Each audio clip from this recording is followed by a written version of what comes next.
અનાજ મુદ્દે આપણી સાથે જોડાઈ ચૂક્યા છે ઘટના સ્થળ પરથી અમારા સંવાદદાતા સચિન કડિયા। સચિન, અકસ્માત સર્જાયો અને હાલ અકસ્માતનું જે સ્થળ છે ત્યાંની પરિસ્થિતિ શું?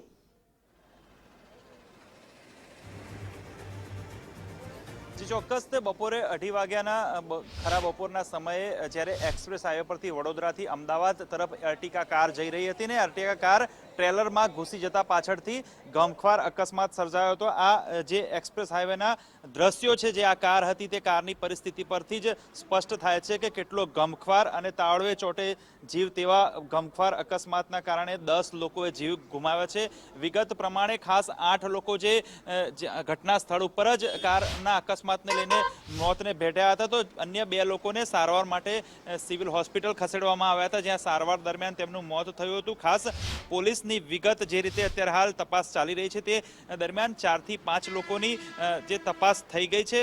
2 જે છે રાજસ્થાનના છે, ડ્રાઈવર છે તે રાજસ્થાનના છે, તદુપરાંત જે આ કાર છે તે વડોદરાથી અમદાવાદ તરફ જઈ રહી હતી ને જે આ કોઈ પ્રાઇવેટ કાર કે એક જ પરિવારના નહીં પરંતુ અલગ અલગ પરિવારના લોકો આમાં સામેલ હતા। એટલે આ કાર જે ચાલક છે તે જે ફેરા કરી રહ્યા હતા અથવા તો જે પેસેન્જરો ભરીને જઈ રહ્યા હતા તે હજી વિગત હાલ સામે નથી આવી પરંતુ જે રીતે કારની પરિસ્થિતિ છે અને જે રીતે જે અત્યારે હાલ જે અકસ્માતને પગલે પોલીસની ટીમ ઘટના સ્થળે પહોંચી છે તદુપરાંત જે નડિયાદના એસપી છે અને જે કલેક્ટર છે તેઓ પણ ઘટના સ્થળે આવ્યા હતા ને જે 108 મારફતે જે તમામ મૃતદેહોને સિવિલ ખસેડવામાં આવ્યા છે અને પીએમઆર કરવામાં આવ્યું છે।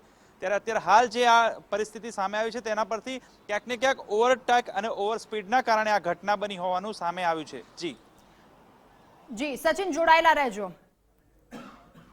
તો આ ઘટનાના પ્રત્યક્ષદર્શીએ આ અંગે જણાવ્યું। અમદાવાદ વડોદરા એક્સપ્રેસ હાઈવે પર આ ઘટના ઘટી। ઘટના સ્થળે 8 લોકોના મૃત્યુ થયા। સારવાર દરમિયાન 2ના મોત નીપજ્યા।